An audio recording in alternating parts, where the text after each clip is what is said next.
इस कार्यक्रम के पुण्यार्चक हैं श्रीमती लाड़ देवी, धर्मपत्नी स्वर्गीय श्री सोहन लाल जी कासलीवाल एवं स्वर्गीय श्रीमती कमला देवी, धर्मपत्नी स्वर्गीय श्री मिश्री लाल जी जैन की स्मृति में। पुत्र पुत्रवधू महावीर प्रसाद, इंदिरा देवी, पदम कुमार, सुनीता, पौत्र पौत्रवधू अक्षत, संजोली, पौत्र पौत्री रानू, खुशबू, सम्यक, पीयूषा एवं समस्त कासलीवाल परिवार, बीजवाड़ वाले केकड़ी, बुआ जी चेतन देवी कटारिया, दूड़ी, लाड़ देवी पाटनी, बंथली, टोंक, पुत्री दामाद शिमला, अशोक बाकलीवाल छाबड़िया, पद्मा राजेश कटारिया नासिरदा, पौत्री दामाद प्रियंका रौनक चूड़ीवाल, दोहिती मेहिका अजमेर। नमो आयरियाणं नमो वज्रायाणं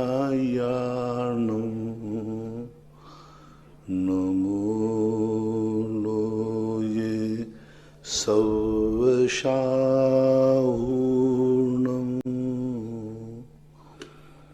पंच परमेष्टि भगवान की आचार्य श्री गुरुवर कुंद कुंद महाराज की जय हो। आचार्य श्री गुरुवर विद्यासागर महाराज की जय। परम पूजनीय निर्यापक श्रमण पूज्य श्री सुधा सागर जी महाराज की जय।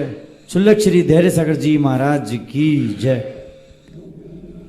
पूज्य श्री के चरणों में समस्त जिज्ञासा कर्ताओं की ओर से कोटि कोटि नमोस्तु वंदन। पूज्य श्री आशा हरसोरा कोटा महावीर नगर से पूछते हैं, नमोस्तु गुरुवर, हमारी जिज्ञासा है कि आलोचना, प्रत्याख्यान और प्रतिक्रमण में क्या अंतर है तथा हमें श्रावक प्रतिक्रमण बड़ा वाला अष्टमी व चतुर्दशी पर्व पर करना चाहिए या नहीं?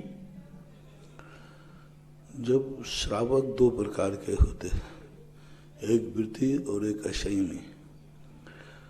असंयमी का जब कोई त्याग ही नहीं है, नियम ही नहीं है, तो प्रतिक्रमण प्रत्याख्यान वो कैसे करेगा? क्योंकि प्रतिक्रमण प्रत्याख्यान तो वह है जो दोष लगे फिर दोबारा वो नहीं करेगा। इसलिए श्रावक के लिए विशेष रूप से सामान्य आलोचना पाठ आदि जो हैं ये प्रतिक्रमण कर लेना चाहिए। नियमित विधिवत प्रतिक्रमण वृत्तियों के होता है। फिर भी आज वर्तमान में जो हिंदी के कुछ प्रतिक्रमण चल रहे हैं जिनमें तुम गृहस्थी में किए हुए दोषों की आलोचना है तो वो कर सकते हो। प्रतिक्रमण करने में कोई बाधा नहीं है, दोष नहीं है, लेकिन प्रतिक्रमण के लिए अपने विशुद्धि भाव। आलोचना का अर्थ होता है कि हम ऐसा कार्य क्यों करना पड़ रहा है, मुझे ऐसा कार्य नहीं करना चाहिए।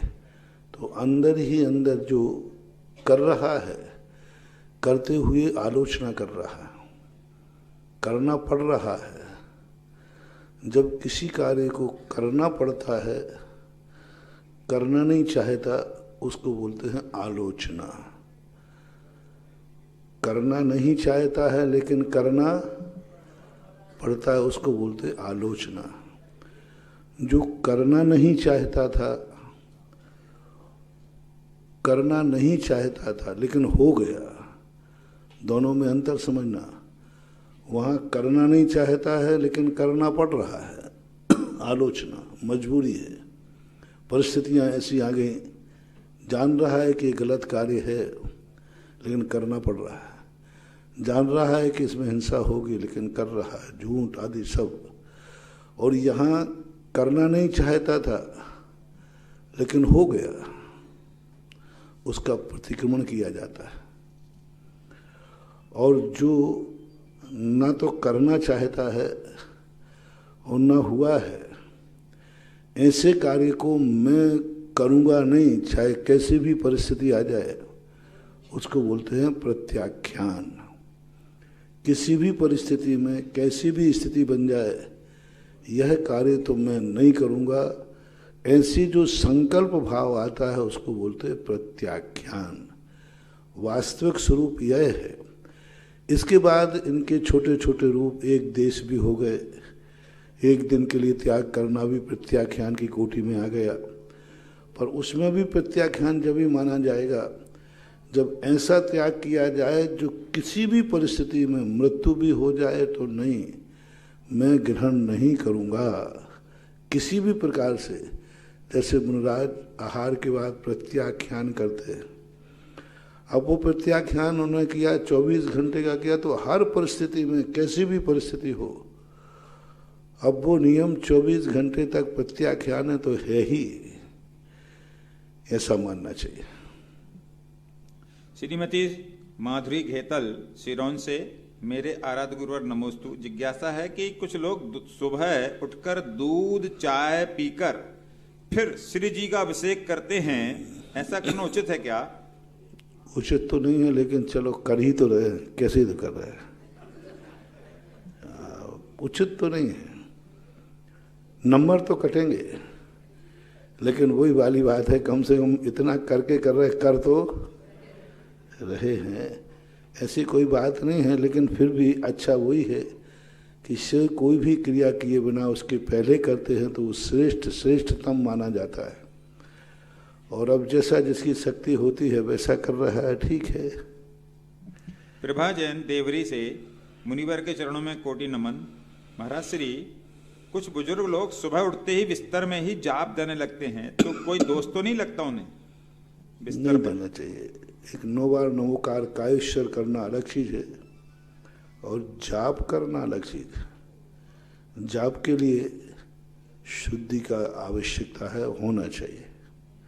और सामान्य रूप से यदि पड़े पड़े बिस्तर में लेटे लेटे नमोकार मंत्र का मन में स्मरण कर रहे हैं, उच्चारण कर रहे हैं, तो फिर कोई बात नहीं। और जाप जो है तुम्हारा नियम पूर्वक जाप है, तो थोड़ी मर्यादा होना चाहिए। विनीता अजमेरा जयपुर, गुरुदेव के चरणों में नमन। महाराज श्री, आप तीर्थ उद्धारक हैं और फिर भी खडार के पास से आपका विहार हुआ और उस तीर्थ का उद्धार नहीं हुआ, जबकि वहां इतना अतिशयकारी मंदिर है, तो उसका क्या कारण है? गुरुदेव के लिए प्लीज समझाइए। इंग्लिश खंडार, वो अपना सवाई माधो खंडार। हाँ। अब खंडार तो वहाँ हमारा जाना कहाँ हुआ, हम उधर जा ही नहीं पाए। सवाई माधोपुर तक गए, उसके बाद कहाँ जा पाए? 40 किलोमीटर दूर। जाना कहाँ हुआ वो? राजीव जैन शिवरार्थी अमरपाटन से, मेरे आराध्य गुरु नमन। किसी भी प्रसंग में कोई व्यक्ति अपने घर से किसी को भगा दे तो उस व्यक्ति से हमें भविष्य में कितनी दूरी बनाकर रखना चाहिए? कृपया समाधान दें। अब ये प्रसंग ऐसे हैं जिनका कोई उत्तर नहीं होता। क्यों भगाया गया, क्या स्थितियां थी, जिसको भगाया गया वो भी कोई ना कोई कमी तो उसमें होती है।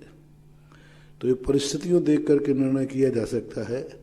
ऐसे अव्यक्त रूप से इन प्रसंगों में बोलना उचित नहीं। जितेंद्र जैन डबरा से, गुरुवर नमोस्तु। नवग्रह मंडल विधान कब और क्यों करना चाहिए? नवग्रह मंडल विधान का आज लोगों ने विकृत कर दिया। पहले एक पुराना नवग्रह विधान चलता था जो जबलपुर से पंडित मोहनलाल शास्त्री ने लिखा था। उसके अंदर जो 9 भगवान हैं, उन भगवानों की पूजा थी। फलानी ग्रह संबंधी जो दोष हैं, उन दोष के निवारण के लिए जिनेन्द्र देव की पूजा लिखी थी।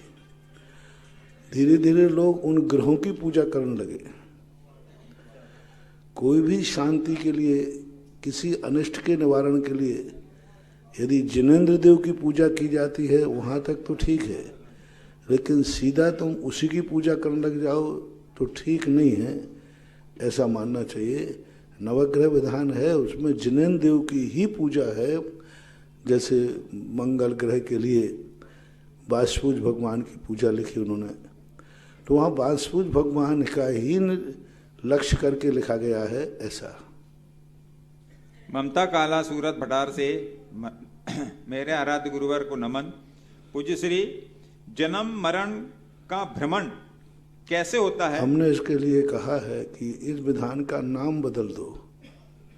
नवग्रह पूजन विधान लिखना इससे लोग कंफ्यूज होते हैं, लोग नवग्रहों की पूजा करने लग जाते हैं। हमने एक दिन उपदेश में कहा था उसका नाम रखो नव जिनेंद्र पूजा।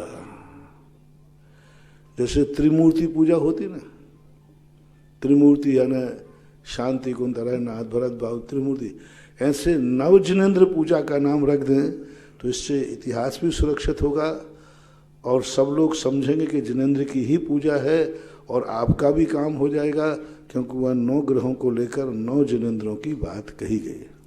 पूज्य श्री, आप जो समाधान दे रहे हैं इसी से संबंधित एक और प्रश्न है। प्रवीण टोंगिया, रूप नारायणपुर, आराध्य गुरुवर के चरणों में नमोस्तु। महाराज श्री, जैसे हम लोगों के ग्रह होते हैं वैसे ही क्या तीर्थंकर भगवान के भी ग्रह होते हैं? सबके होते हैं, वो भी ग्रह नक्षत्र होते हैं, उनके भी जो दीक्षाएं होती हैं शास्त्रों में वर्णन है, शुभ ग्रह नक्षत्रों के वर्णन है, किस नक्षत्र में कौन से भगवान का जन्म हुआ, किस नक्षत्र में उन्होंने दीक्षा ली, किस नक्षत्र में मोक्ष हुआ, किस नक्षत्र में केवल ज्ञान हुआ। 5 कल्याणों के नक्षत्र शास्त्रों में लिखे हैं और उस नक्षत्रों के अनुसार ही उनके फलाफल की स्थिति बनाते हैं। ये तो अनादि अनंत काल की परंपरा है। नक्षत्रों के माध्यम से इस सृष्टि में मृतलोक का एक परिणमन, ये सारे नक्षत्र मृतलोक में रहने वाले जीवों की शुभाशुभ कल का संकेत देते हैं, यानी शुभाशुभ फलों को बताने में सक्षम होते हैं।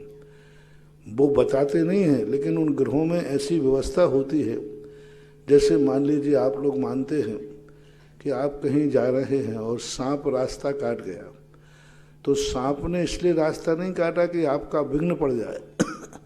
आपके कर्म ने ऐसा निमित्त मिलाया कि देखो आपका कोई अनिष्ट होने वाला है। सांप को कोई मतलब नहीं, वो तो अपना भोजन ढूंढने जा रहा है, लेकिन उसके माध्यम से हम अनिष्ट का ज्ञान कर लेते हैं। इसी प्रकार ये ग्रह तुम्हारे लिए नहीं निकलते, तुम्हारा अनिष्ट करने के लिए नहीं निकलते, इष्ट करने के लिए, लेकिन इनके निकलने से हमारे कर्म उसको संकेत मान लेते हैं कि सांप निकल गया है, इसका अर्थ है कुछ गलत होने वाला है, और होता भी है। शास्त्रों में इसके वर्णन है। जैसे पूज्यवर रविशरण महाराज ने लिखा कि जब हनुमान जी वगैरह लंका जाने लगे सेना, तो बाएं हिरण दाएं ने जाएं, लंका जीत राम घर आए। यदि आप यात्रा करने जा रहे हैं, कोई जंगली जानवर जो गाय आदि हिरण जाति के हैं, यदि ये बाएं से दाएं की तरफ चले जाए तो नियम से आप अपने लक्ष्य की पूरी करोगे। उन गायों को नहीं मालूम कि मैं तुम्हारा शुभ अशुभ करना, वो तो चरने जा रहे हैं, लेकिन आपका ऐसा कर्म का उदय आने वाला है, वो कर्म अपने आने के पूर्व आपको संकेत दे रहा है, आपको सूचना दे रहा है कि आपका क्या होने वाला है। तो ऐसा इसका निर्णय मानना चाहिए। ममता काला सूरत बतार से नमोस्तु महाराज जी। जन्म मरण का भ्रमण ये कैसे होता रहता है, कृपया स्पष्ट करें। परिणामों के द्वारा। हम जन्म चाहते हैं तो जन्म होता रहता है, और जन्म मरण हम चाहते नहीं हैं, लेकिन जन्मना है तो मरण उसका नियोग है। जो सूर्य उदय हुआ है वो डूबेगा। सूर्य को डूबता कोई नहीं देखना चाहता, लेकिन वो नियत है उगना देखना। इसी प्रकार से ये सारी चीज़ें जन्म और मरण की हैं। हम चाहते हैं, हम मरने के बाद जन्म लेना चाहते हैं, और उस जन्म के योग हम परिणाम भी करते हैं, तो हमें जन्म लेना पड़ता है। इंजीनियर पंकज जैन, बारा, राजस्थान। नमोस्तु महाराज। महाराज श्री, जो जीव सम्यक दर्शन होने से पूर्व नरक का बंध कर लेते हैं, सम्यक दर्शन होने के बाद वे प्रथम नरक तक ही उत्पन्न होते हैं। इसी प्रकार त्र्यंच मनुष्य पर्याय का बंध होने पर वे भोग भूमि में ही उत्पन्न होते हैं। ये व्यवस्था मात्र क्षायिक सम्यक दर्शन प्राप्त करने वाले जीवों के लिए है। मेरी शंका है कि मुनि श्री, ये क्षोभसम सम्यक दृष्टि जीवों के लिए आगम में क्या व्यवस्था बताई गई है? क्षयोपशम सम्यक दृष्टि जीव जब भी मनुष्य त्रियंच मनुष्य गति में जाएगा मनुष्य पर्याय से, तो नियम से उसका सम्यक दर्शन छूटेगा ही छूटेगा। नरक जाने वाला जीव जब मरण को प्राप्त करेगा तो नियम से सम्यक दर्शन छूट जाएगा, और वहाँ पर्याप्त तक जब तक नहीं होगा तब तक नियम से मिथ्या दृष्टि ही रहेगा। क्योंकि मनुष्य और त्रियंचों में ये मनुष्य गति से जाने वाले जीव सदा मिथ्यात्व के साथ ही जाते हैं। देव पर्याय से कोई मनुष्यों में आ रहा है तो सम्यक दर्शन लेके आ सकता है। त्रियंच जो है सम्यक दृष्टि होकर के मनुष्यों में जन्म नहीं लेगा। त्रियंच सम्यक दृष्टि बद्यायुष्क नहीं है तो वह नियम से स्वर्ग ही जाएगा। और क्षयोपम सम्यक दृष्टि यदि है त्रियंच, यदि वो भी मनुष्य बनना चाहे तो मिथ्या दृष्टि के साथ ही बनेगा। मनुष्य मनुष्य बनेगा तो मिथ्या दृष्टि के साथ ही बनेगा। त्रियंच भी त्रियंच से त्रियंच बनेगा तो मिथ्या दर्शन के साथ बनेगा, और मनुष्य यदि त्रियंच बनता है तो भी मिथ्या दर्शन के साथ बनेगा। ऐसा नियम है, निश्चित है। श्रीमती नविता मांगरोल 12 से, नमोस्तु महाराज जी, क्या अध्यात्म शास्त्रों को पढ़कर कोई जीव मिथ्यात्म में भी चले जाते हैं? कोई जीव, क्या ये बात सच है? अध्यात्म पढ़कर के अध्यात्म पढ़ने वाले जीव ज्यादातर मिथ्या दृष्टि ही होते हैं, क्योंकि एकांतवाद को पकड़ लेते हैं। अध्यात्म बहुत कठिन विषय है, विषय कठिन नहीं, उसका अभिप्राय कठिन है।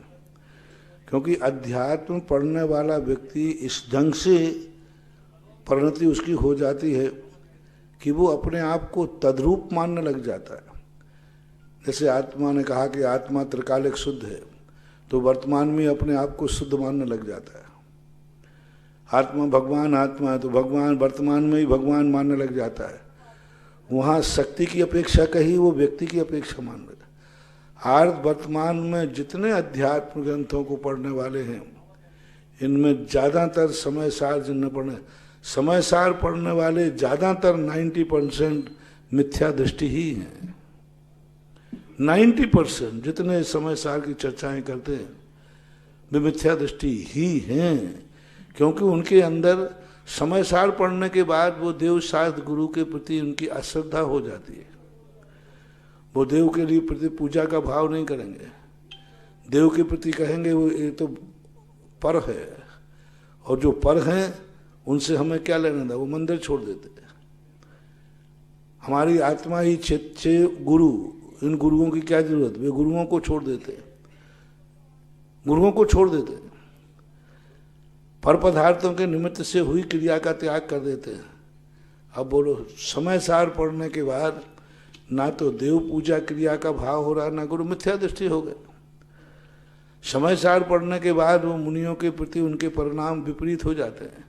वो शास्त्र में लिखा है कि पूजा पाठ आदि क्रियाएं व्यवहार हैं, तो लोग व्यवहारी होकर के व्यवहार छोड़ देते। वहाँ ये कहा कि व्यवहारी छोड़ो, निश्चय में आ जाओ, लेकिन निश्चय में तो गया नहीं, व्यवहारी होकर के भी वह सब व्रत नियम आदि सब छोड़ देते हैं। ये तो सब बाह्य क्रियाएं हैं, पूजा पाठ अभिषेक व्रत आदि। यदि अध्यात्म पढ़ने के बाद गृहस्थ के षडावश्यक छूट रहे हैं, देवसाद गुरु के प्रति उसकी अरुचि हो रही है, देवसाद गुरु के प्रति की हुई नैमित्तिक क्रियाओं में उसकी रुचि नहीं बन रही है, समझ लेना वो अध्यात्म पढ़ने वाला मिथ्या दृष्टि ही है। गृहस्थ यदि अध्यात्म पढ़ेगा तो उसकी जो आवश्यक है पूजा आदि, इनमें और विशुद्धि आएगी, निरतिचार पालन करे। समय सार पढ़ने के बाद व्रत लेने के लिए आकुलता मचेगी, इतनी आकुलता। पूज्यवर नेमी चंद महाराज ने गवर्नमेंट सार में लिखा कि व्रत लेने के बाद जब उसके अंदर सम्यक ज्योति जाग जाती है, अध्यात्म जाग जाता है, तो वो व्रत लेने के लिए छटपटाता है। उसके व्रत लेने के भाव होते मैं कब व्रती बनूं, कब मैं प्रतिमाधारी बनूं, कब मैं मुनि बनूं, कब मैं तपस्या करूं। घोर तपस्या करने का भाव आता है, घोर तपस्या। अध्यात्म ग्रंथ पढ़ने के बाद यदि घोर तपस्या करने का भाव आवे, घोर चर्या पालन करने का भाव आवे, बड़े बड़े व्रत नियम लेने का भाव आवे, चारित्र धारण करने का भाव आवे, मुनि बनने का भाव आवे, वृत्ति प्रतिमा लेने का भाव आवे, यदि ये परिणाम तुम्हारे बन रहे हैं अध्यात्म पढ़ने के बाद, तो समझ लेना चाहिए वह अध्यात्म आपको सम्यक दर्शन के रूप में आपके जीवन में फलित हो रहा है। और समय सार पढ़ने के बाद आपको अपनी व्यवहार की क्रियाओं में, आपकी जो व्यवहारिक क्रियाएं हैं, इन क्रियाओं में करने में अरुचि आ रही है, व्रत नियम लेने में अरुचि आ रही है, देव साथ गुरु के प्रति आपकी भक्ति में अरुचि आ रही है, समझ लेना ये अध्यात्म आपको मिथ्यात्व की तरफ ले गया। क्योंकि अध्यात्म बहुत सरल है, लेकिन उसको समझना बहुत कठिन है। अध्यात्म ऐसा सरल है, ऐसा सरल है जैसे किसी कागज पर सरल रेखा खींचना सरल है। अब सरल रेखा का नाम तो सरल है, लेकिन उसको खींचना बहुत कठिन है। और वक्र रेखा का नाम कठिन रेखा, और वही सरल है, यूं उठा और यूं कर दो ना। लेकिन सरल रेखा खींचने के लिए धर्म जो है बहुत सरल है, लेकिन सरल रेखा के समान है। जैसे एक सरल रेखा खींचने के लिए आपको कितनी तैयारी करना पड़ती है। जिस कागज पर खींचना है उस टेबल को पहले ठीक करो, फिर कागज को चारों कोनों पर पिन लगाओ, फिर स्केल पट्टी लाओ, पेंसिल सही होना चाहिए। ये सब कुछ सही है, लेकिन हाथ में थोड़ा सा कंपन हो गया तो अब कितने कठिन। नाम क्या है उसका? सरल रेखा, और उसको खींचना बहुत सावधानी। इसी प्रकार अध्यात्म और धर्म ये बहुत सरल है, लेकिन इनको धारण करना सरल रेखा के समान मानना चाहिए। सोनू जैन हरदा से मुनि श्री को नमोस्तु। पूज्य श्री, प्रार्थना और ध्यान में क्या अंतर है? ध्यान में व्यक्ति को तद्रूप होने का भाव आता है, प्रार्थना में उससे कुछ पाने का भाव आता है। ध्यान में वो मुनि का ध्यान करेगा तो उनका भाव आएगा, मैं मुनि कब बनूं। भगवान का ध्यान करेगा तो उसके मन में आएगा, मैं भगवान कब बनूं। नमोकार मंत्र पढ़ेगा नमोकार मंत्र का ध्यान करेगा तो जब जब नमोकार मंत्र पढ़ेगा तो प्रणाम करेगा, मैं इन पंच परमेष्टि पद पर कब बैठूं। ध्यान जिसका किया जाता है व्यक्ति तद्रूप होने का भाव करता है, और प्रार्थना में वो तद्रूप होने का भाव तो नहीं करता। वो कहता मैं भगवान तो नहीं बनूंगा, लेकिन भगवान की मेहरबानी चाहिए, भगवान का आशीर्वाद चाहिए। मैं मुनि तो नहीं बनूंगा, लेकिन मुनि से आशीर्वाद मांगेगा। तो प्रार्थना शब्द है प्रार्थी, याचना, इच्छा। अपनों से बड़े, अपनों से अधिक शक्तिमानों के सामने इच्छित वस्तु को पाने के लिए जो भावना की जाती है वह प्रार्थना कहलाती है। और अपने से बड़े गुणवानों के समान स्वयं को बनने का भाव आवे, किसी गुणी को देखकर भाव आवे, ऐसा गुणवान मैं कब बनूं। तो ऐसा गुणवान होने वो ध्यान हो गया। अब इतना अच्छा गुणवान व्यक्ति मिला है, जैसे कोई धनवान व्यक्ति मिले, तो देख करके तुम्हें भाव आया, मैं धनवान कब बनूंगा, कैसे बनूं। ऐसा परिणाम आया, ध्यान की तरफ बढ़ गए। और धनवान मिलने के बाद भाव आवे, इससे मैं धन कितना कैसे ले लूं, ये मुझे धन दे देवे, ये मुझे धन दे देवे, ऐसा भाव प्रार्थना है। और मैं धनवान के साथ धनी बन जाऊं, ये ध्यान के समान है। ऐसा उदाहरण समझना चाहिए।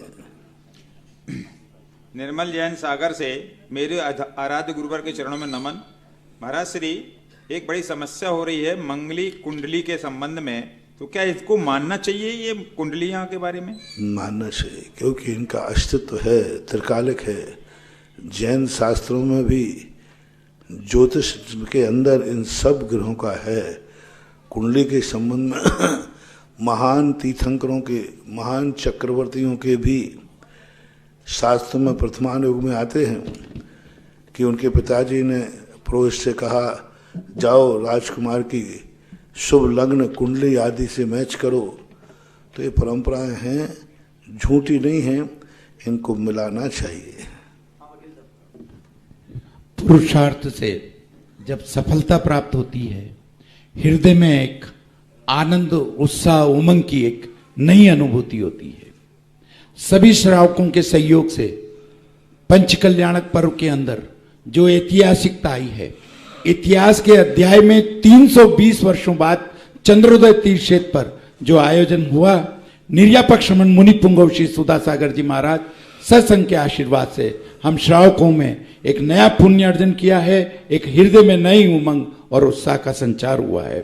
जिज्ञासा समाधान के प्रणेता निर्यापक्षमण मुनि पुंगव श्री सुधासागर जी महाराज के पवित्र पावन चरणों में चंद्रोदय तीर्थ क्षेत्र पर विराजे हुए सभी भक्तों की ओर से, जिनवाणी और सुधा कलश पर श्रवण कर रहे सभी भक्तों की ओर से तिरकाल बार नमोस्तु भगवान, नमोस्तु भगवान, नमोस्तु भगवान।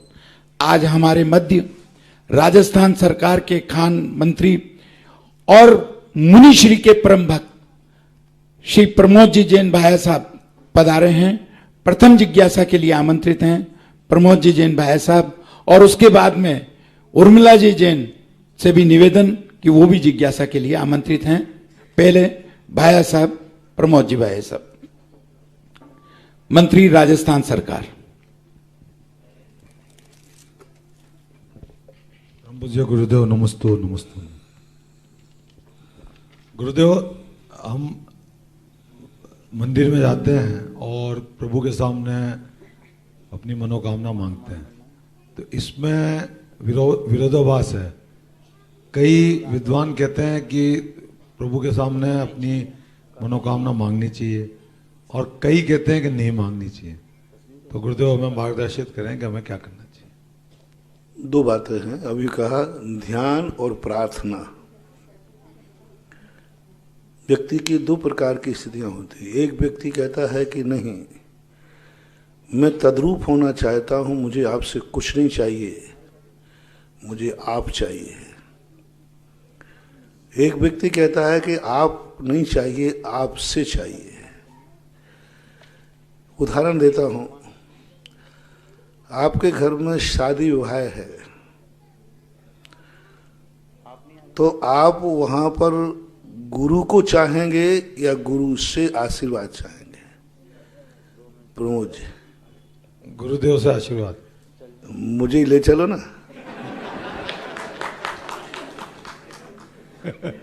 और महाराज जी आमद जाना।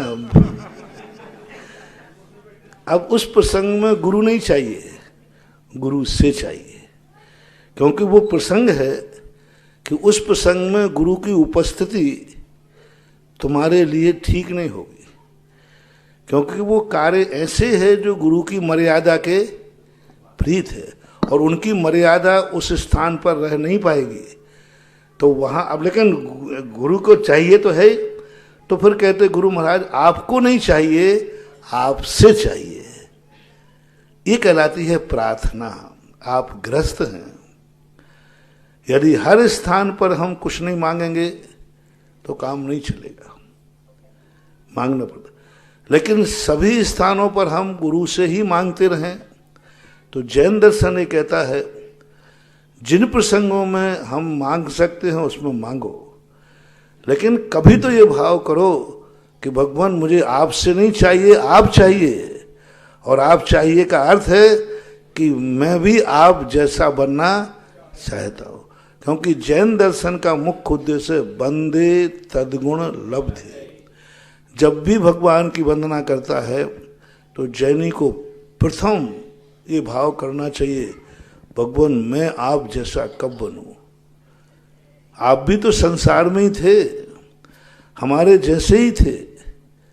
आप इस संसार से ऊपर उठ गए, वो दशा मेरी कब होगी? ये बात लक्ष्य में रखना चाहिए, दृष्टि में रखना चाहिए। जैन दर्शन का मूल सूत्र हमेशा दृष्टि में रखो, भगवान रे भगवान मैं आप जैसा ही बनना चाहता हूं, मैं भी इस संसार छोड़ना चाहता हूं, लेकिन जब तक मेरा संसार नहीं छूटता है, जब तक मैं संसार में हूं, मुझे आपकी बहुत जरूरत पड़ेगी, आपसे भी मुझे जरूरत पड़ेगी। इसलिए यदि मर्यादित विषमक चीज में अपने भगवान और गुरु से कोई चीज की याचना प्रार्थना करता है तो वह अनैतिक नहीं है, वह उसकी मजबूरी है, बहुत मजबूरी। हाँ, ऐसी अनैतिक ना करें जिससे कि भगवान दे ही ना सके, भगवान की मर्यादा के खिलाफ हो। उनके ना तो वो कृत कर सकते हैं, ना कारत कर सकते हैं, ना अनुमोदना कर सकते हैं। हम उतनी ही चीजों को करें, मांगे जितनी चीज में हमारे भगवान की, हमारे गुरु की मर्यादा बनी रहे और वो निसंकोच हमें दे सके। एक सदग्रस्त होने के नाते, एक आप एक राजनेता होने के नाते राष्ट्र के लिए कोई आशीर्वाद मांगते हो तो वो अनैतिक नहीं है। आप एक ग्रस्त होने के नाते अपनी गृहस्थी के समाधान का उपाय मांगते हो तो वो अनैतिक नहीं है। गृहस्थी के समाधान, आप एक गृहस्थ हैं, आप एक राजनेता हैं, तो हमारा अभिप्राय ये होना चाहिए, हाँ, ऐसे गलत कार्यों के लिए आशीर्वाद मांगे भगवान से जो गृहस्थी के योग्य ही नहीं है या राष्ट्र के योग्य नहीं। राष्ट्र के विपरीत और गृहस्थी के अयोग्य यदि कोई वस्तु मांगता है तो फिर वह अनैतिक की कोटि में आएगा। लेकिन नैतिकता की दृष्टि से जो उनकी मर्यादाएं हैं, ऐसे कार्य जो निंदनीय नहीं है, न आपको हैं, न आपके परिवार को हैं, न समाज को हैं और न देश को है, तो ऐसे कार्यों के लिए भगवान के सामने, गुरुओं के सामने, नमोकार मंत्र के सामने भावना करने में कोई बाधा नहीं है। हमारे यहाँ भक्ति दो प्रकार की है, एक सराग भक्ति और वीतराग भक्ति। गृहस्थों की सदा सराग भक्ति का भाव होता है। गृहस्थ पूर्णता वीतरागी नहीं हो सकता, वो कहाँ जाएगा? वो बहुत चारों तरफ से अपने आप में असमर्थ है, वो इतनी शक्तियां प्रकट नहीं कर सकता, वो कहाँ जाएगा? यदि वो अपने पिता के सामने नहीं मांगेगा तो क्या पड़ोसी में जाएगा? कहाँ जाएगा? तो ऐसी बात नहीं है। एक मर्यादा के अंदर यदि है तो गृहस्थ के लिए विधेय है, और जैन शास्त्रों में शराग भक्ति का उल्लेख मिलता है। इतने करने मात्र से उसका धर्म नाश नहीं हुआ। हाँ, वो भक्ति उत्कृष्ट तो नहीं है लेकिन निकृष्ट भी नहीं है। अपने भगवान के सामने यदि वह योग्य चीज मांगता है, ये कह के मांगता भगवान अयोग्य हो तो मत देना, लेकिन मैं योग्य वस्तु मांग रहा हूं, भावना कर रहा हूं तो मिलना चाहिए। तो उत्कृष्ट तो है नहीं लेकिन निकृष्ट भी है नहीं, ऐसा माना है। आज हाँ बोलो। गुरुदेव, इसमें कई बार जब हम मनोकामना करते हैं और वो जब पूरी नहीं होती है तो फिर मन में उदासी आती है। मन में उदासी नहीं लाना चाहिए, क्योंकि भगवान वही दे सकते हैं। माचिस की काड़ी उसी दीपक को जला सकती है जिसमें घी और बाती हो। भगवान घी और बाती वाले दीपक को जला सकते हैं। अब तुम्हारे पास घी और बाती नहीं हो, फिर कहो भगवान हमने कहा था मेरा दीपक जल जाए, नहीं जलाया, तो आप में क्या अतिशय है? खेत में बीज बोने के बाद भगवान का आशीर्वाद हो सकता है, लेकिन अपन ने बीज ही नहीं बोया, भगवान भरोसे खेत छोड़ दिया। भगवान कल हमारा ये खेत हरा होना चाहिए, भरा होना चाहिए। तो हमारा उपादान शक्ति, दो शक्तियां होती हैं। हमारी उपादान शक्ति यदि प्रबल है तो निमित्त उस माचिस की काड़ी के समान तुम्हारे दीप को जला देगा। और यदि हमारी उपादान शक्ति कमजोर है तो भगवान जैसी शक्ति भी आ जाए तो वह नहीं जला सकती। तो जब हम किसी भी चीज में सफल नहीं होते या इच्छा पूरी नहीं होती तो हमें ये समझना चाहिए इसमें भगवान की गलती नहीं है, इसमें दो गलतियां हुई। या तो मेरे में इस कार्य करने की योग्यता ही नहीं है। अथवा दूसरी बात है कि हमारे अंदर जो हम कार्य करना चाह रहे हैं, इस कार्य के लिए मैंने जो भक्ति करना चाहिए उस भक्ति में कहीं चूक हो गई। जिस विदुषी से किस परिणाम से हमें करना चाहिए थे उसमें कहीं चूक हो गई। ये दो चूकों से होता है, क्योंकि भगवान या इष्ट देव कभी किसी का अनिष्ट करने का भाव करता ही नहीं है। इसलिए गुरुदेव एक प्रार्थना है पूरे सकल जैन समाज 12 की ओर से कि आपका जो विचरण 12 होकर हो और 12 श्री संघ को आशीर्वाद 12 वाले बहुत प्रयास कर रहे हैं।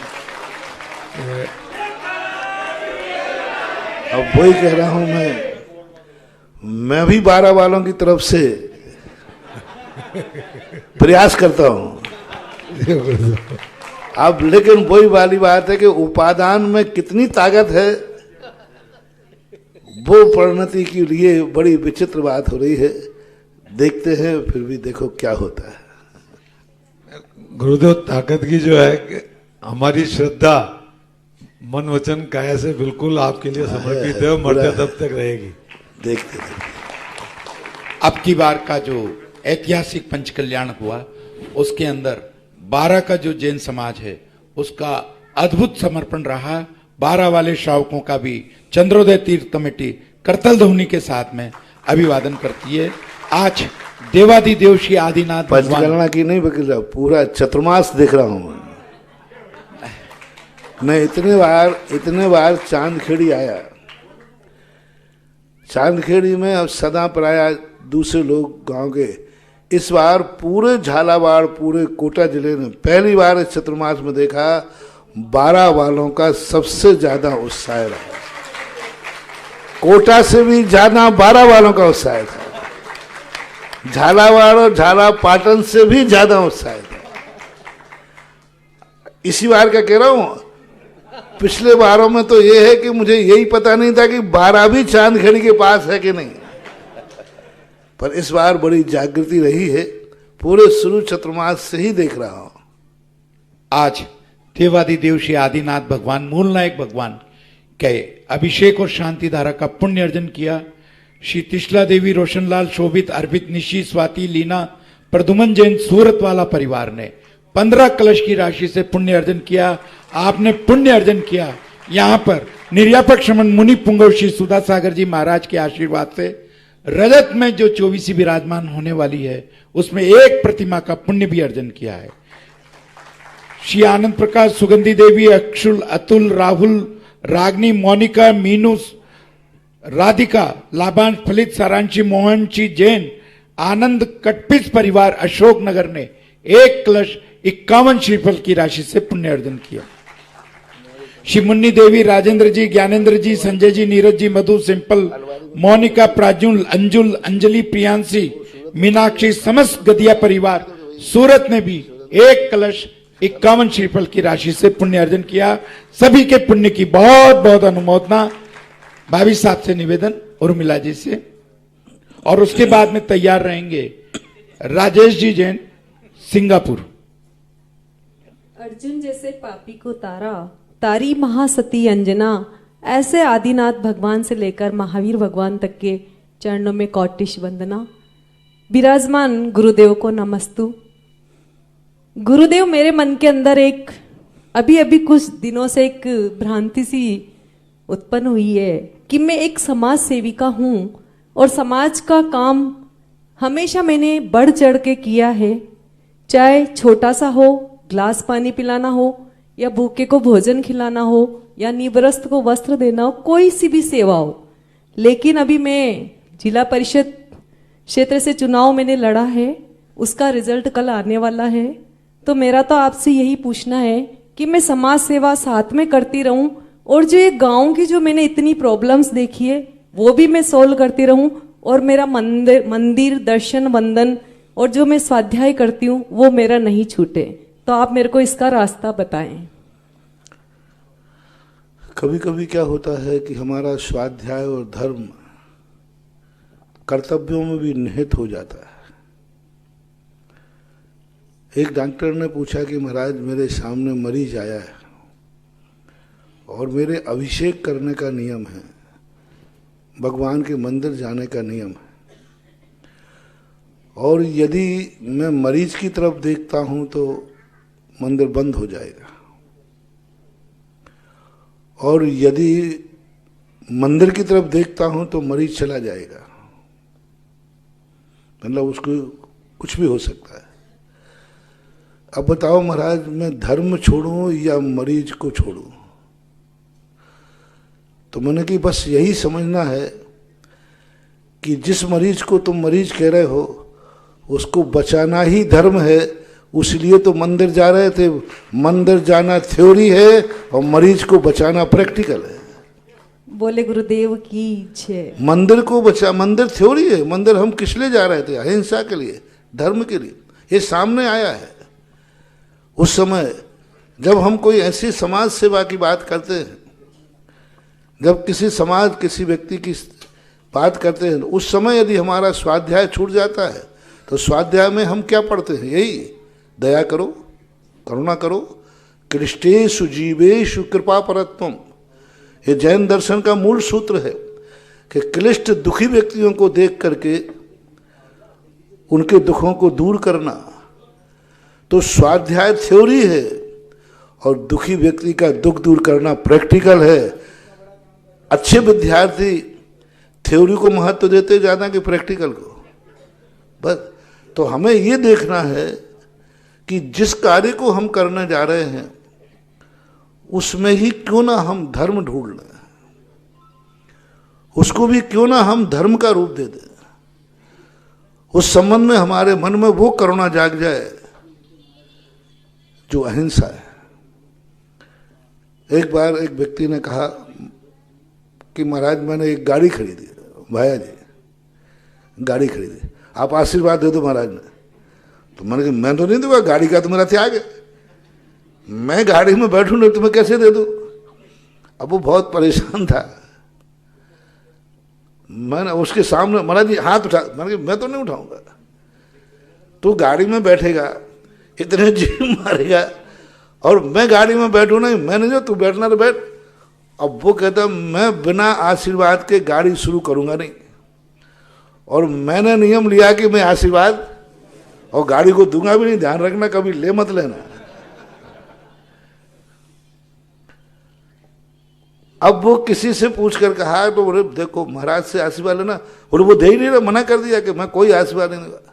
बोले एक उपाय है, महाराज से कहना महाराज जी देखो आपको मालूम है कि मैं अहिंसक हूं, मैं किसी जीव को नहीं मारना चाहता, लेकिन बिना, बस मैं एक गाड़ी लाया हूं, बस एक आशीर्वाद दे दो इस गाड़ी से किसी जीव की हिंसा ना हो।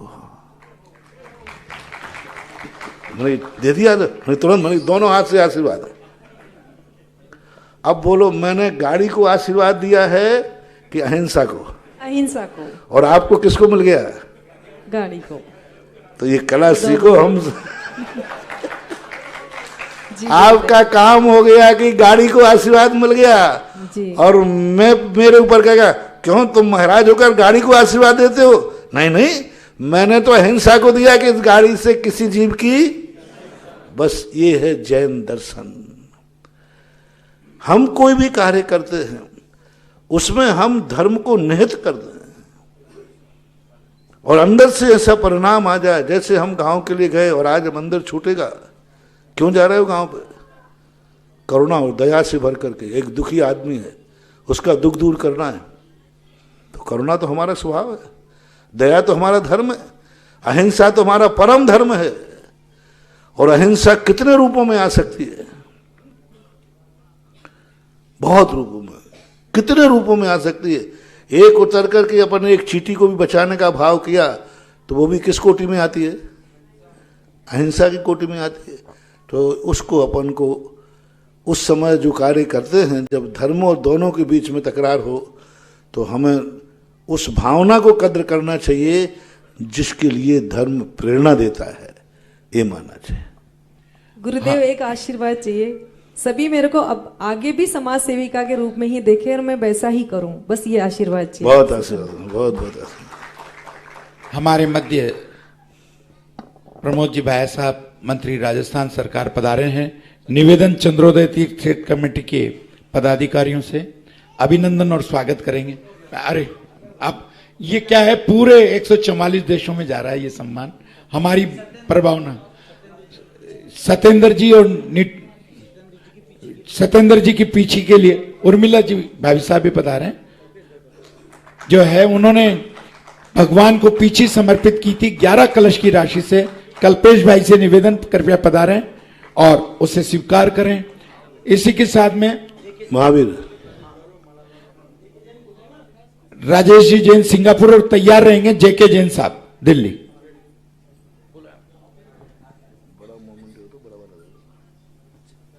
पूज्य गुरुदेव श्री सुधासागर महाराज जी के चरणों में कोटि कोटि नमोस्तु भगवान, कोटि कोटि नमोस्तु। गुरुदेव मेरी एक जिज्ञासा है, बहुत समय से जिज्ञासा थी और यहाँ आकर वह जिज्ञासा और प्रबल हो गई। गुरुदेव जी, जैसे हम सभी ने पढ़ा है आगम में कि जो प्राचीन मंदिर होते थे वो देवकृत मंदिर होते थे, और गुरुदेव यहाँ पर जो जिस जगह पे हम लोग रुके हुए हैं सुधासागर रिजेंसी में, तो यहाँ पर आकर सुना कि वो बिल्डिंग पूरी फैसिलिटीज के साथ में 4 महीने में सिर्फ बनकर तैयार हुई है। तो गुरुदेव आज भी क्या ऐसा देवकृत कुछ कृत्य होते हैं? ये मेरी जिज्ञासा है गुरुदेव, तो जानना चाहता हूँ। ये तो धर्मशाला ही बनी है। 2 महीने के अंदर कोटा में तो दादावाड़ी का पूरा मंदिर ही बन गया था। और जब वो मंदिर बना था तो गिनीज बुक वाले लोग आए, उन्होंने कहा इतने जल्दी इतना बड़ा मंदिर बन ही नहीं सकता, कितनी आरसीसी के हो कुछ भी हो। लेकिन जब बना हुआ देख करके गिनीज बुक का सर्टिफिकेट दिया, और वस्तुतः ऐसा होता है। लगन यदि सच्ची हो, सबसे बड़ी चीज़ है लगन की। बहुत सारी दूरियां नहीं कहलाती। यदि हम लगन से एक कदम उठा लें तो समझ लेना मंजिल दूर नहीं है। Well beginning of done. किसी कार्य को अच्छी तरह और लगन से शुरू किया जाए तो उसकी दूरी बहुत मायना नहीं रखती, वो दूरी बहुत पास हो जाती है। हमारे एक छुल्लक बरने जी थे, वो कहा करते थे सामर एक गांव था और शमरिया, सामर दूर शमरिया नीरी। बोले जिस तरफ पीठ कर ली वो तो दूर है, और जिस तरफ मुख कर लिया वो पास है। तो ऐसे काम हो जाते हैं, और ये धर्म के कार्य हैं। लगन और जुझारूपन आ जाए तो बहुत बड़ा काम। उसके प्रति लगन में तुम्हारे अध्यक्ष महोदय का एक बहुत बड़ा जुझारूपन प्रेस्टीज पॉइंट बन गया था, तो अब हो जाता है ऐसा। नमोस्तु मेरे भगवान, नमोस्तु मेरे भगवान, नमोस्तु मेरे भगवान। मैं आप सब लोगों से कुछ अपना एक एक्सपीरियंस शेयर करना चाहता हूँ।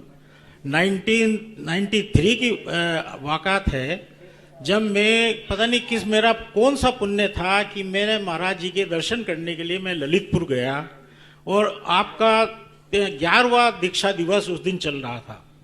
उस दिन मैं अपने बिमलेश दीदी हमारे यहाँ आई हुई थी उसके भादवे के चौमास के लिए, मैं और मेरी वाइफ हम उनको छोड़ने ललितपुर गए थे।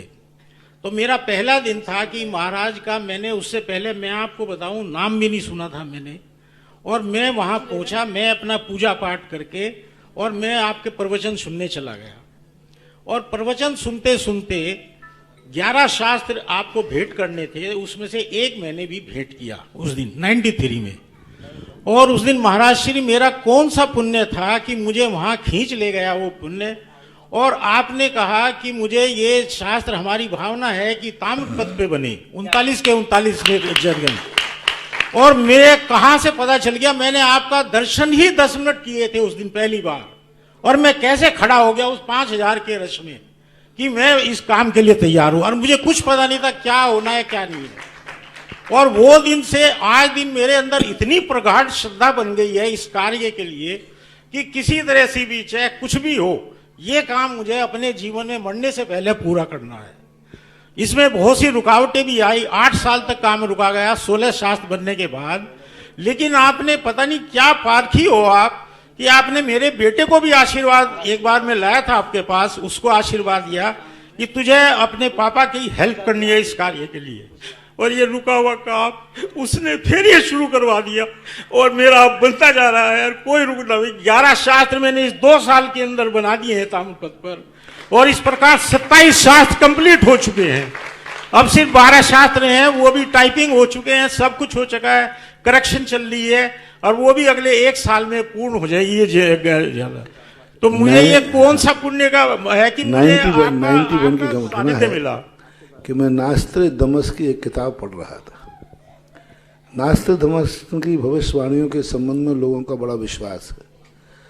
उसने एक लिखा कि तृतीय विश्व युद्ध होगा, वो आकाश से होगा और जैविक होगा, और ऐसा होगा कि भौतिक संपदाएं सब बच जाएंगी, ऐसी गैस छोड़ी जाएगी कि लोग मर जाएंगे, जीव मरेंगे, क्योंकि उनको श्वास की स्थिति बन जाएगी कि वो श्वास ही नहीं ले पाएंगे, और उस समय बहुतायत विश्व खत्म हो जाएगा और भारत का बहुभाग बचेगा, लेकिन विश्व का बहुभाग खत्म हो जाएगा। लेकिन भारत में भी प्रभाव पड़ेगा। तृतीय विश्व युद्ध की कल्पना थी उसकी। तब मुझे भाव आया कि यदि तृतीय विश्व युद्ध कभी हुआ तो अपन सब मर जाएंगे, तो मैं मरने से नहीं डरा। और मैंने कहा, उन्होंने कहा कि भौतिक सामग्री सब, ये मकान, जायदाद, ट्यूबलाइट, माइकों का, तो हमने कहा कि ये शास्त्र तो गल जाएंगे, सड़ जाएंगे, सारे शास्त्रों को ताम्रपत्र पर लिखवा दो, अपन चले जाएंगे लेकिन शास्त्र जिंदा रह जाएगा। तो कोई बाद में जब बढ़ेगा तो ये हो जाएगा। तब से ये 91 से, और उसी दिन हमने लिखवाने वालों से चर्चा की, बहुत महंगे, हमने कहा जितना महंगा पड़े, एक साथ 91 में की सौ कितने का एक पन्ना लिखा जा रहा था। और उसी दिन मैं प्रवचन दे रहा था, ये दिल्ली से आए थे, बच्चियों के साथ बहनें थी, तो उनके साथ आकर के ये खड़े हो गए, बोले महाराज इतने महंगे की जरूरत नहीं, आज का विज्ञान का युग है, आप ये कार्य का आशीर्वाद दीजिए, मैं दिल्ली से इसका प्रयास करता हूँ। इन्होंने दिल्ली से प्रयास किया, उस समय 200-250 में बन गया, और कहाँ 2100, और ये तो हजारों लाखों पन्ने बनना थे ऐसे। तब इन्होंने कार्य को सुलभ करके, बीच में फिर मैं आगरा आया, आगरा में इसको विशेष रूप से उत्साहित किया, और ये पूरे आज तब से लगे हुए हैं। कठिन काम था, बीच में विभिन्न प्रकार की परिस्थितियां आई, क्योंकि इनकी प्रूफ रीडिंग करना, प्राकृत भाषा है, संस्कृत और प्राकृत भाषा की प्रूफ रीडिंग करना बहुत कठिन होता है। इसकी प्रूफ रीडिंग के कारण से बहुत बीच में अंतराल पड़े, बड़े बड़े विद्वान पंडितों से सबसे कहा, लेकिन इसकी प्रूफ रीडिंग करना बहुत कठिन था। और ये वो ग्रंथ हैं 2000 वर्ष पहले, इसके पहले संसार में कोई लिपि थी ही नहीं, यानी कुछ भी नहीं लिखा जाता था, सब मौखिक होता था। संसार में 2000 वर्ष से पुरानी कोई भी लिपि नहीं है। मात्र लोग कहते हैं कि हमारा शास्त्र इतना पुराना है, हमारा, ये सब कल्पना है। उस समय जब सबसे पहले यह ग्रंथों को लिखा पुष्पदंत भूतबली महाराज ने, और वे ग्रंथ एक सूत्र बनकर के अपने सामने आए, और उन ग्रंथों के ऊपर टीका लिखी, कितने 49 लगभग 16, 32 और 7, कितना हुआ 39 ग्रंथ लिखे गए टीकाओं के ऊपर। और इतने महान ग्रंथ हैं ये कि इनको पढ़ने के लिए दिन भर में एक पन्ना पढ़ लिया तो बहुत कुछ पढ़ लिया।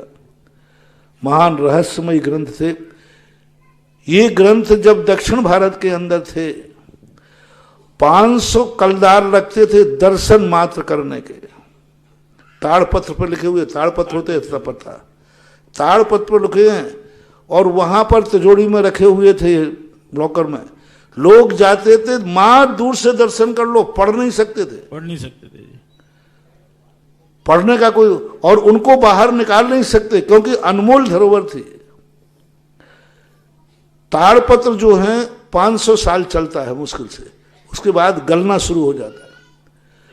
तो फिर वहां के जो कमेटी वाले थे उन ताड़पत्रों के लिए दूसरे ताड़पत्र पर लिखवाना पड़ता है हर 500 साल में। आज अपने पास मूल आचार्य की लिखी हुई प्रति किसी में किसी के पास नहीं है, सब लिपि कराई गई है, वो तो खत्म हो जाते। तो एक जिस पंडित से करा रहे थे उसकी पंडितानी बाई भी पंडित थी, उसके मन में एक भाव आया कि ये शास्त्र कब तक तिजोरी में रखे रहेंगे, आचार्यों ने तो पढ़ने के लिए लिखे हैं, कब तक रखे रहेंगे, और ये लोग बाहर निकाल नहीं सकते, निकालेंगे नहीं, क्योंकि एक ही प्रति मुश्किल से लिखवाना पड़ती है, मुश्किल से एक प्रति लिखवा पाते।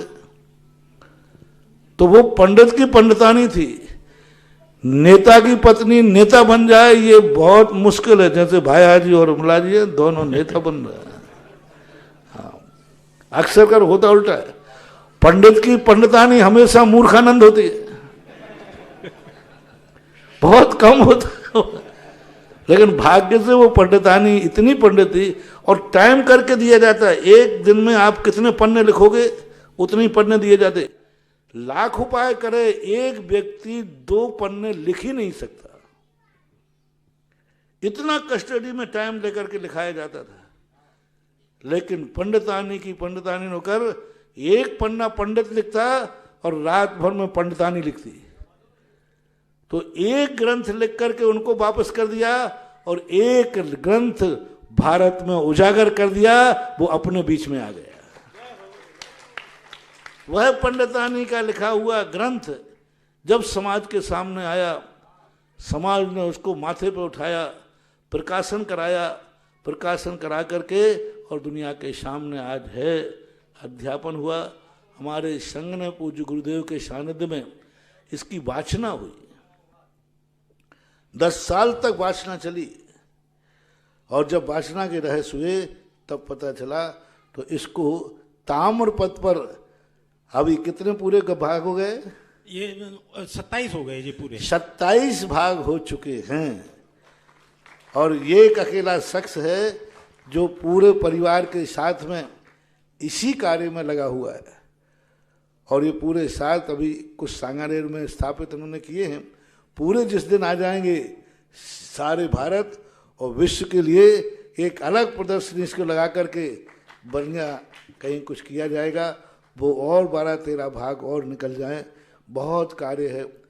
मैंने तो कहा ये कार्य तुमने किया है, इस भाव में जली भली तुम ग्रस्त हो, इस भाव में भली तुम्हें इतना ज्ञान नहीं है कि तुम खुद इनको पढ़ सको, लेकिन यही तुम्हारी सेवा एक दिन तुम्हें शुद्ध केवली का ज्ञान प्राप्त करा देगी। हमारे यहाँ एक ग्रंथ, एक ग्वाला था, ग्वाले को एक ग्रंथ उसने जाकर के मुनिराज को भेंट कर दिया, उसके बाद वो कुंद कुंद स्वामी बने, ऐसा मानना चाहिए। बहुत अच्छा कार्य है। आप सब ये प्रदर्शन शायद देख रहे होंगे, देख रहे हैं ना? देखो, हाँ ठीक है। अब ये पीछी जो है ये पंचकल्याणा की पीछी है, कृष्ण सुरेंद्र की। हाँ सुरेंद्र। हाँ तो सूरत के जो लोग हों वो आ जाए। कल्पेश कौन आया? कल्पेश भाई पधारे।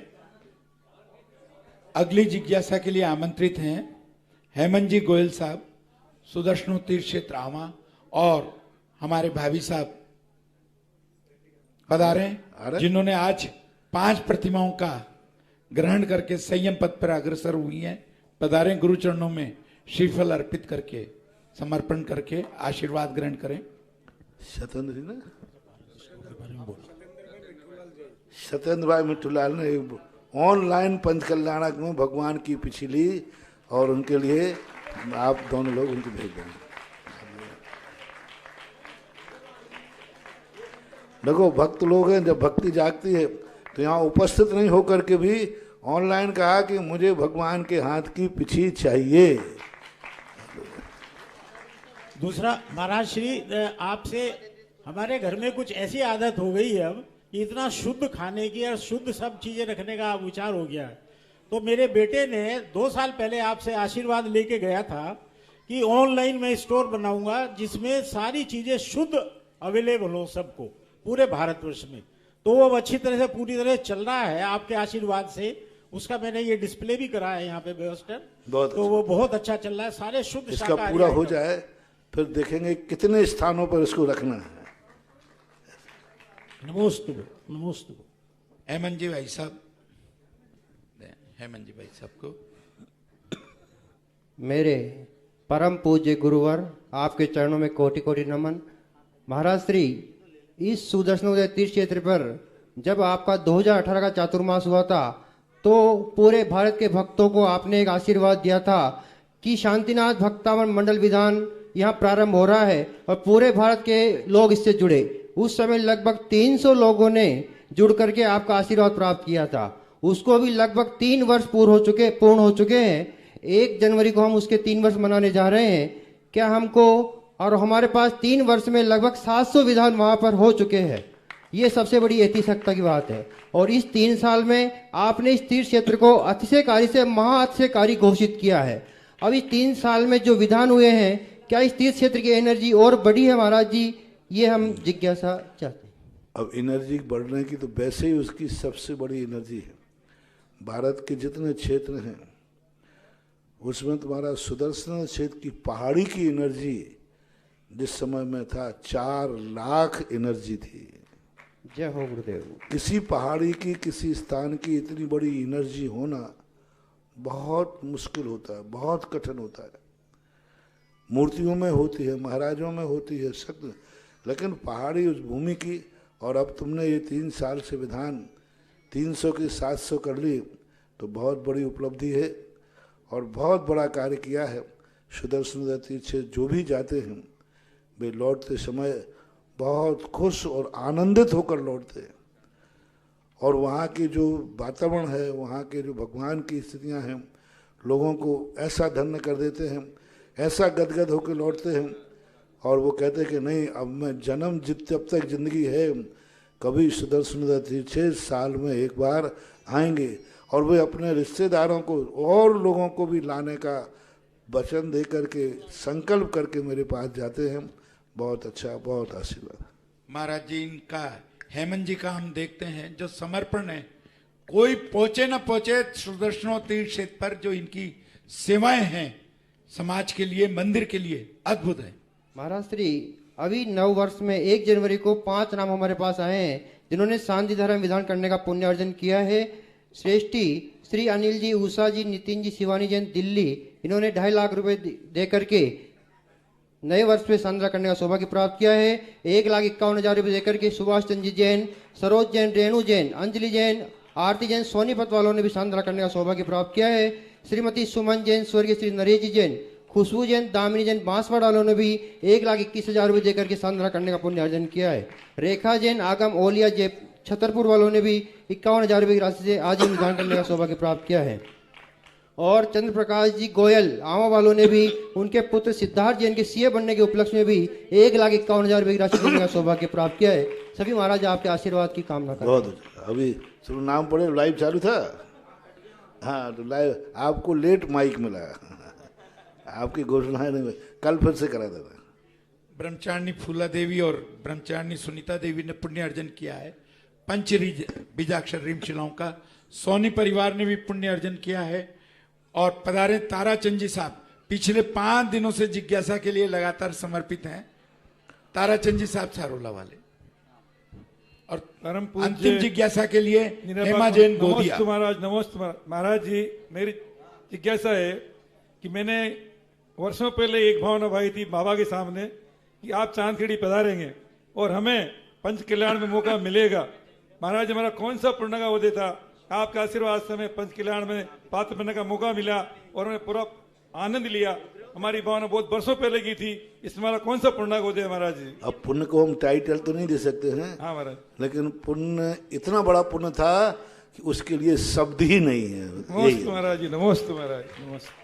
हेमा जैन जी और जेके जैन साहब, प्रमोद मधुर, सोनल, रुचिका छावी, दिल्ली बंबई ने 5 शिलाओं का रसीम कालीन भक्तामर विधान का पुण्य अर्जन किया। पधारे अंतिम जिज्ञासा के लिए हेमा जैन गोदिया।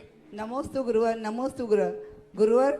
उठते से ही मुझे भगवान का द्वार खोलने का और दर्शन करने का बहुत ललक लगती है। गोंदिया में तो ये मैं पुरुषार्थ करती हूँ और मुझे सफलता भी मिलती है। बाहर जब भी जाती हूँ तीर्थों में, वहाँ भी रात में सब सेटिंग कर लेती हूँ, पूछ लेती हूँ और दर्शन करने का पूरा प्रयास करती हूँ। इसकी भी सफलता मुझे पूरी मिलती है। ये क्या ये ठीक है महाराज जी? बहुत अच्छा, बहुत बढ़िया है, आशीर्वाद। चला, ओम शांति। प्रमोद जी भाई। इस कार्यक्रम के पुण्यार्चक थे श्रीमती लाड़ देवी धर्मपत्नी स्वर्गीय श्री सोहन लाल जी कासलीवाल एवं स्वर्गीय श्रीमती कमला देवी धर्मपत्नी स्वर्गीय श्री मिश्री लाल जी जैन की स्मृति में।